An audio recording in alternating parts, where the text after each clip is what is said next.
Olá, seja bem-vindo à nossa segunda aula de Cosmovisão.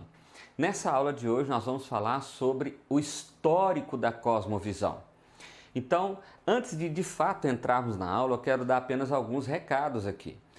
Primeiro, esse é um curso que nós estamos desenvolvendo, então se você não fez a primeira aula, volta lá, assiste, porque é importante você dar essa continuidade. Segundo, toda semana será um curso novo aí, ou será a continuação desse novo curso, né, de Cosmovisão. Outra coisa importante é que nós queremos apresentar conhecimentos teóricos importantes, mas sobretudo a gente quer ser prático. Então a ideia aqui é um curso introdutório. Então se você já tem um conhecimento aprofundado em filosofia ou em teologia, talvez algumas coisas aqui para você sejam redundantes, tá bom? Bom, dito isso, vamos lá começar a nossa aula de hoje. A primeira pessoa que eu quero apresentar para vocês é esse carinha aí chamado Immanuel Kant. Dê uma olhada nesse slide aí. Immanuel Kant foi uma pessoa importante porque ele foi o primeiro a desenvolver essa ideia de percepção do mundo. Essa palavra aí tão difícil de se dizer, que eu não vou arriscar fazer isso aqui, é o que Immanuel Kant desenvolveu. Agora olha só que coisa interessante. Immanuel Kant foi um grande filósofo, um importante filósofo. Immanuel Kant ele traz uma discussão interessante, porque o mundo ele tinha sido teocêntrico, no sentido de que tudo era explicado a partir de Deus, Deus era a referência, era o centro da explicação, da lógica, da ideia, do funcionamento do mundo, de tudo. Veio então o período do renascentismo, iluminismo e por aí vai, e aí o homem deixou de ser teocêntrico e passou a ser antropocêntrico, de forma que ele passou a ser o centro de toda a existência. Só que isso passou a acontecer porque o homem passou a acreditar na razão. Então a razão passou a ser o grande Deus do homem naquele período da história. E Immanuel Kant ele diz o seguinte, olha, vocês estão equivocados em uma coisa, a percepção do mundo, a razão, a maneira que o homem enxerga o mundo, ela não é objetiva, ela não é pura, ela em si mesma não consegue ser absolutamente pura ao ponto de chegar na verdade objetiva do fato ou da realidade. Então, quando Immanuel Kant levanta essa discussão, ele ainda não sabia disso, mas ele destrancou as portas do relativismo, o que no futuro, ou no caso, nos dias de hoje, seria o que a gente estaria vivendo.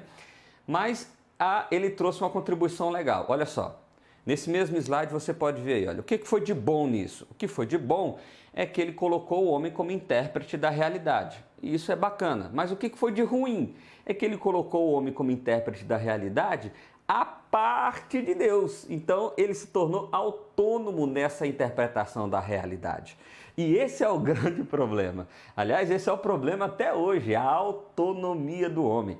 O homem quer ser autônomo, deseja ser autônomo. Esse foi o pecado de Adão, né? Querer ser autônomo. Mas depois a gente vai discutir isso mais na frente. Olha esse próximo slide aí. Kant rompe com o conhecimento objetivo do mundo, uma vez que a razão não é pura. Por isso, para eu conhecer a realidade, isso só é possível a partir da revelação da realidade objetiva por aquele que criou a realidade objetiva, Deus, que se revela no mundo, se revela a sua palavra e se revela em nós que somos habitados pelo Espírito Santo. Então, uma coisa importante para a gente já perceber agora é que a realidade, Kant contribuiu para isso, ela não pode ser interpretada, percebida, conhecida de maneira autônoma pelo homem, porque ela não é pura. Em geral, o homem, mesmo na ciência ou coisa nesse sentido, ele parte de um pressuposto teórico a fim de querer prová-lo. É bem verdade que muitas vezes isso é possível, mas em outras tantas não é possível, ou em outras tantas pareceu possível um momento da história e lá na frente se mostra ineficaz. Ou seja, aqui era uma verdade, mas 30, 40 anos depois se descobre que aquela teoria não era de fato verdade. Então esse é o problema, a razão não é pura, o homem não tem autonomia para conhecer. De forma que dentro da perspectiva da cosmovisão cristã, eu só posso conhecer a realidade a partir de Deus. Porque Deus sim é a verdade, né? É o que Jesus diz, né? Eu sou a verdade, Ele é a verdade. Então, vamos continuar aqui. Outro pensador importante, Friedrich Hegel, ele diz o seguinte: a cosmovisão como uma manifestação temporal e contextual do espírito absoluto. Então, o que Hegel vai defender aqui é o seguinte: a maneira que a pessoa ou a sociedade percebe o mundo tem a ver com o contexto temporal em que ela está inserida. Então, o que é verdade? A verdade é a verdade do todo. Entendeu?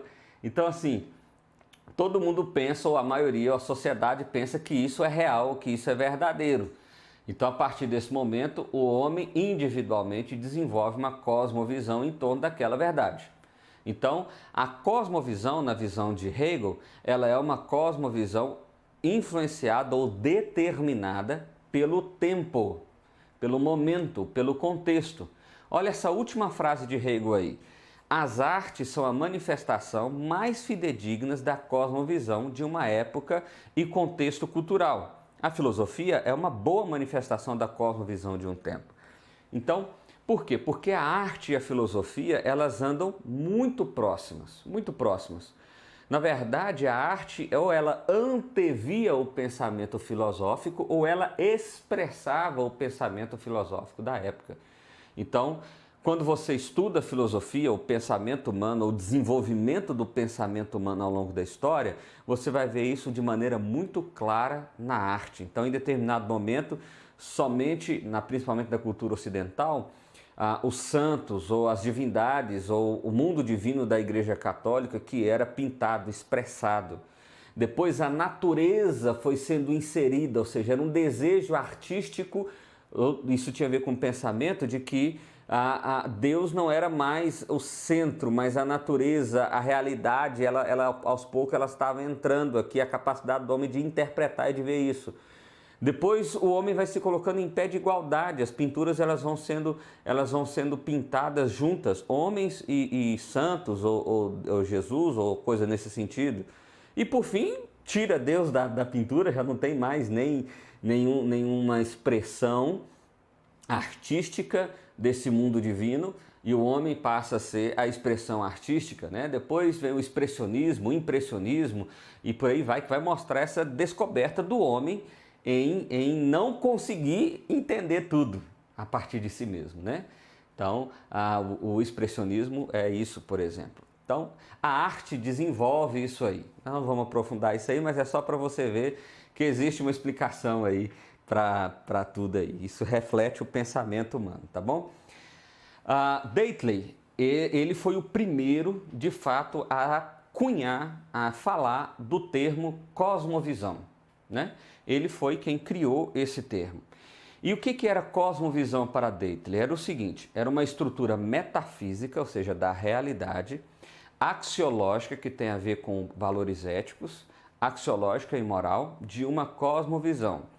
Deriva do constituinte da psique humana. E o que ele está chamando de psique humana aqui? Intelecto, emoção e vontade. Então, ele está dizendo o seguinte: aonde está a origem da cosmovisão, da percepção do homem? Deitley está dizendo, ela está na psique humana, ou seja, ela é interna. De maneira mais específica, no conjunto, no pacote, intelecto, emoção e vontade. Certo?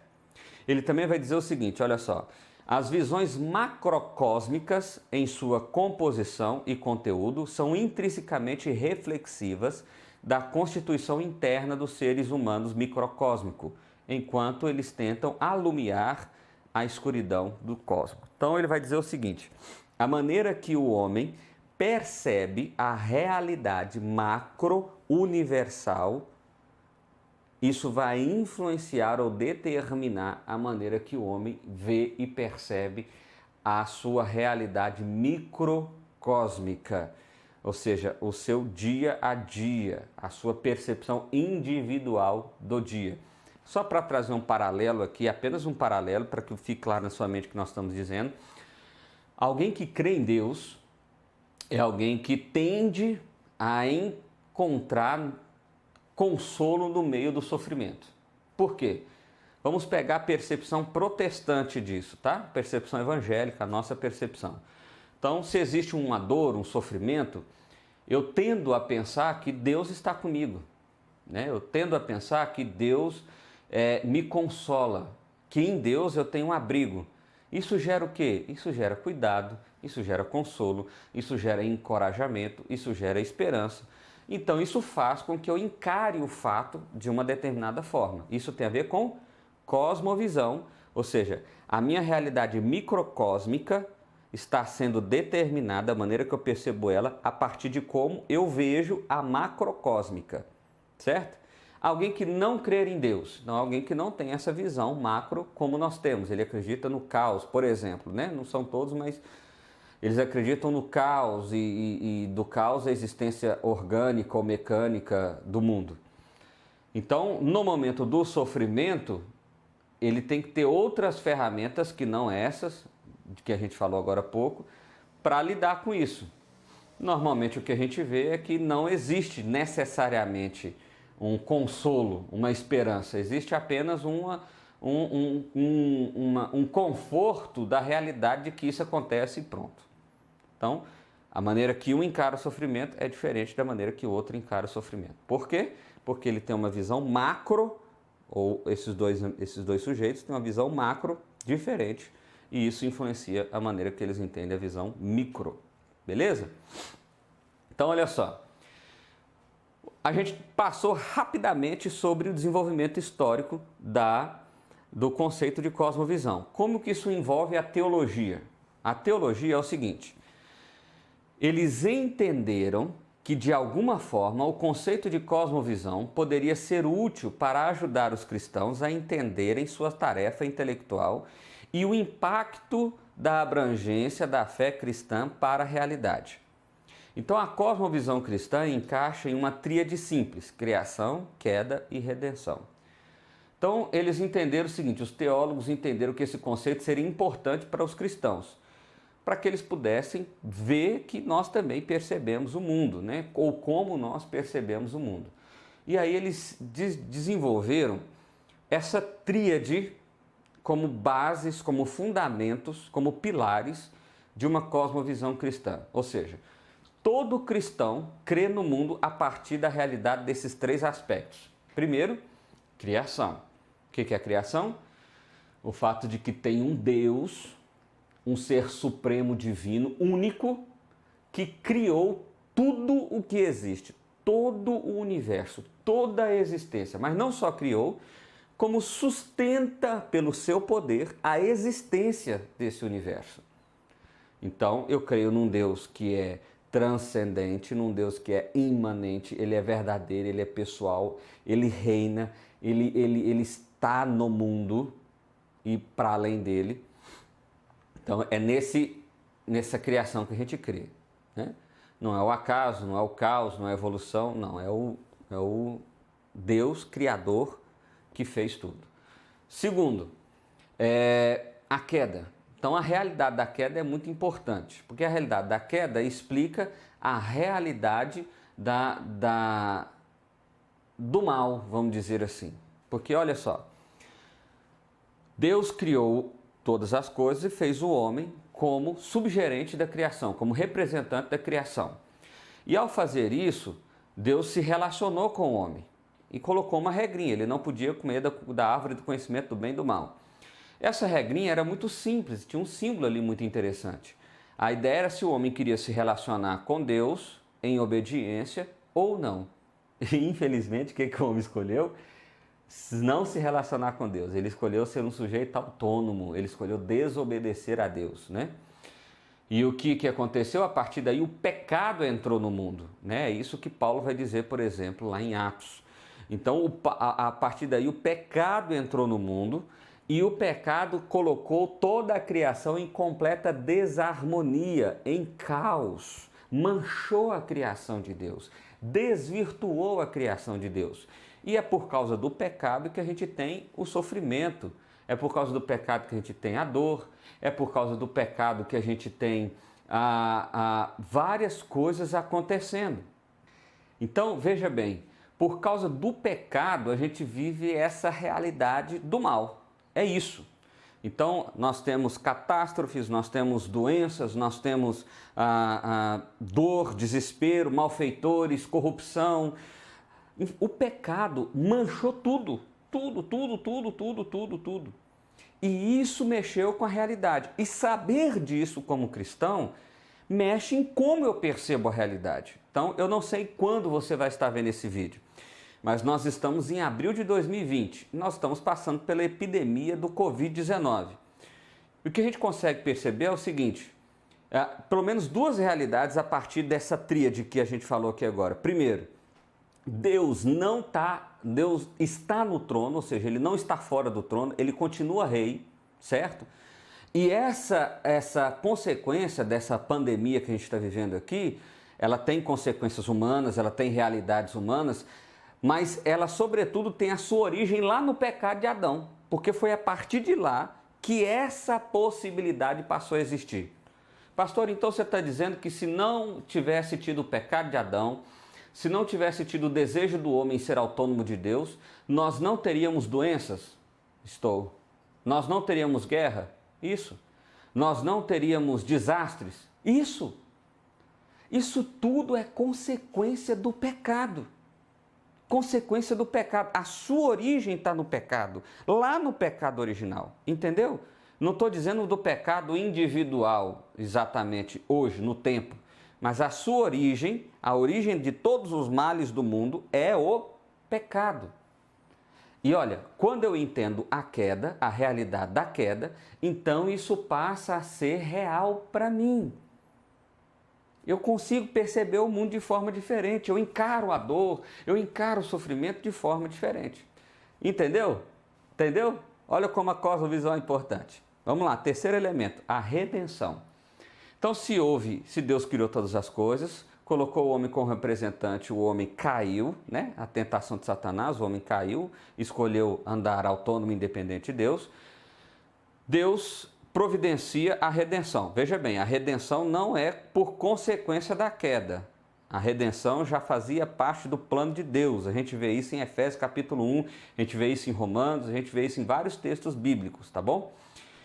Mas a redenção, ela atinge diretamente a realidade da queda. Então, o que acontece? Bom, não existe mais esperança para o homem, não existe mais esperança para o mundo. O mundo é essa desarmonia que eu e você conhecemos, é esse caos envolto de maldade que eu e você conhecemos. E agora, o que nos é preparado? O que resta para nós? Meu irmão, ou resta um fim desastroso. Essa é a realidade, é por isso que eu acho que a gente vê tanto filme aí relatando o fim do mundo, porque nós estamos caminhando para lá e não existe esperança nesse caminho, ou resta a redenção. E o que é a redenção? É a certeza de que Deus se fez homem, cumpriu aquilo que Adão não conseguiu cumprir, obedeceu enquanto Adão desobedeceu, é por isso que Paulo vai chamar Jesus de o segundo Adão, porque aonde o primeiro Adão falhou, o segundo Adão teve sucesso. A partir desse momento, Deus vai fazer uma restauração, vai redimir não só o homem, como toda a criação, tudo. Não estamos falando só do planeta Terra, estamos falando do universo, que o universo está em desarmonia. Hoje ele está em desarmonia, certo? Então, dito isso, nós caminhamos com esperança, aguardando a segunda vinda de Cristo, aonde essa redenção será completada. Ela já começou, a realidade da redenção já existe, mas ela ainda não foi completa, ela ainda não é completa.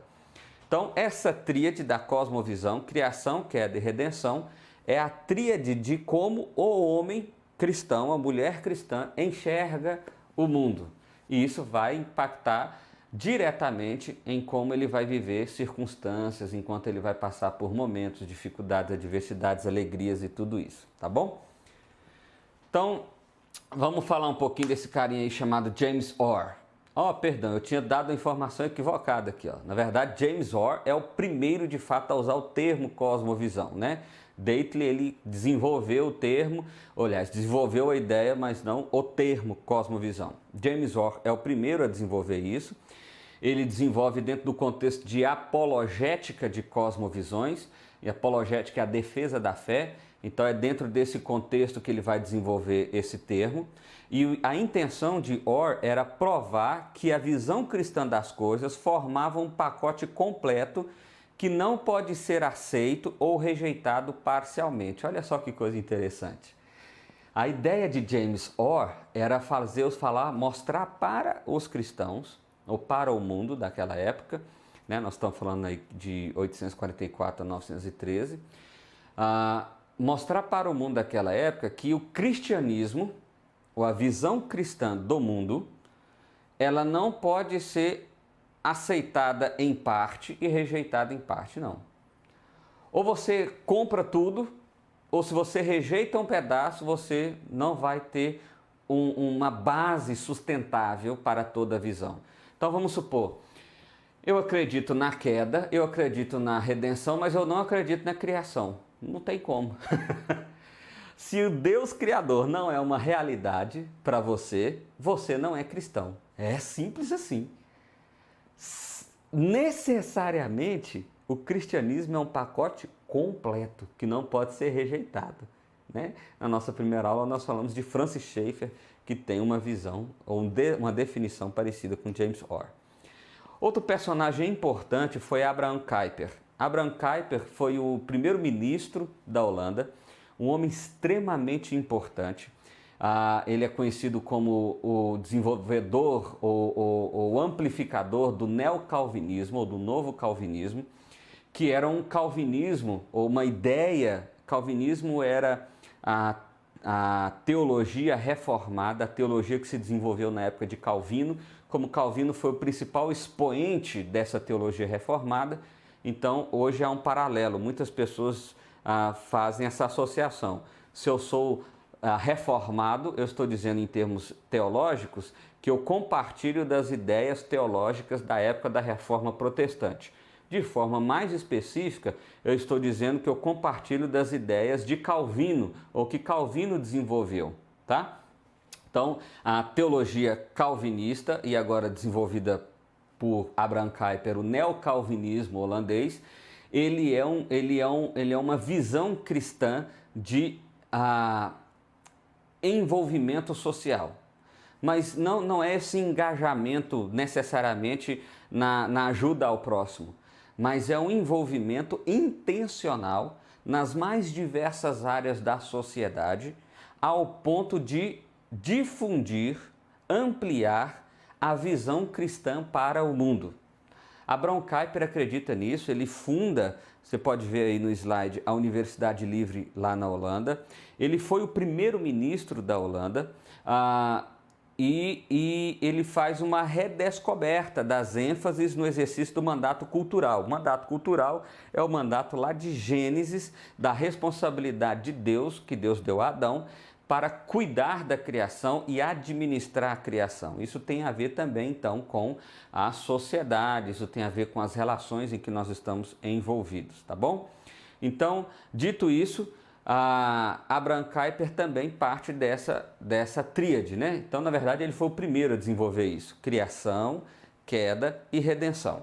Ele é o primeiro que esboça essa ideia como um resumo muito básico, mas de pilar da fé cristã: criação, queda e redenção. Existe uma frase de Nancy Pearce, esse é o próximo slide aí para você. Nancy Pearce, ela diz o seguinte: a fé cristã propõe mais do que um caminho para a salvação pessoal e para a vida eclesiástica. Ela propõe também uma nova interpretação da realidade. O cristianismo é uma cosmovisão. Existe um livro chamado Verdade Absoluta, escrita por Nancy Pearce, um livro bem consistente, que vale muito a pena para você que quer aprofundar nesse tema. Aqui a gente está tirando apenas a ideia, uma das ideias centrais desse livro, de que é a ideia de Abraham Kuyper, de que o cristianismo, meu irmão, não é uma vida religiosa. E aqui a gente quebra o primeiro paradigma. O problema hoje que nós vivemos é que nós temos um conflito de cosmovisão. O mesmo conflito que Pedro teve na Galácia junto com o apóstolo Paulo, entre a religiosidade e a aplicação do cristianismo na vida real. Normalmente a gente faz uma desassociação dessas duas coisas, o que é completamente equivocado, errado, não é certo. Porque a gente quer pegar o cristianismo e trabalhar ele com um senso espiritual, é um dualismo errado. É por isso que as pessoas acham que para ser cristão tem que estar no domingo na igreja e só lá precisa ser cristão. E que na segunda-feira eu posso fazer piada de baixo calão, eu posso mentir, eu posso enganar, eu posso sonegar, eu posso usurpar. Então, observa, isso não é cristianismo, isso é religiosidade. O que Abraham Kuyper mostra, e é por isso que ele teve um impacto assim absurdo, grandioso, porque não foi só na Holanda, a ideia dele se difundiu pela Europa toda, Estados Unidos, e alcançou todo o mundo ocidental, é de que o cristianismo é um modo de vida. É a maneira pela qual eu vivo. É a definição do meu ser, enquanto identidade, enquanto pessoa, enquanto homem, enquanto mulher. E Nancy Pierce está dizendo exatamente isso. Olha, a cosmovisão, ela não é só uma realidade religiosa. Eu preciso ser cristão para salvar a minha alma do inferno. Meu irmão, essa é uma dimensão do que é o cristianismo, realmente salvação. Mas essa é uma pequena partezinha, porque o cristianismo te dá identidade. Ele te mostra quem você é filho de Deus. Ele te dá propósito, significado de vida, ele te dá caminho, valores morais, éticos, ele te faz desejar e sonhar, ele te dá esperança. O cristianismo te faz encarar o sofrimento de uma forma diferente de quem não é cristão. O cristianismo é uma dimensão muito maior, muito mais abrangente do que simplesmente um desejo de salvar a alma. Não que não haja isso, há isso, mas é muito mais do que isso. E nós cristãos erramos quando encaramos o cristianismo apenas como uma dimensão religiosa. Está errado. Se você pensa assim, você ainda não entendeu o que é o cristianismo. Vamos continuar. A conclusão então dessa parte histórica aí é o seguinte. Esse trecho explicou brevemente não só como cosmovisões mudam, mas as mudanças de cosmovisões na história que proporcionaram uma maior conscientização do conceito e seu impacto sobre nossas vidas. Então, a conclusão aqui de hoje, a conclusão dessa aula de hoje, ela é a seguinte: nós estamos entendendo que houve um desenvolvimento histórico do termo, um desenvolvimento do pensamento humano para o termo, e que agora nós chegamos a um ponto. E qual é o ponto principal aqui para nós, o que é interessante hoje? Que cosmovisão é o que define um cristão. A cosmovisão cristã é o que define um cristão. Cosmovisão é a definição do ser, da pessoa. E se você tem vivido uma realidade apenas religiosa, você não está desfrutando do verdadeiro cristianismo. Bom, Deus abençoe, até a nossa próxima aula. Eu tenho certeza que vai ser muito bacana, daqui para frente vai ser cada vez mais prático e traga para nós um feedback, comenta aqui embaixo aqui, que a gente vai tentar dar os retornos aí para vocês, tá bom? Deus abençoe, um forte abraço e até mais.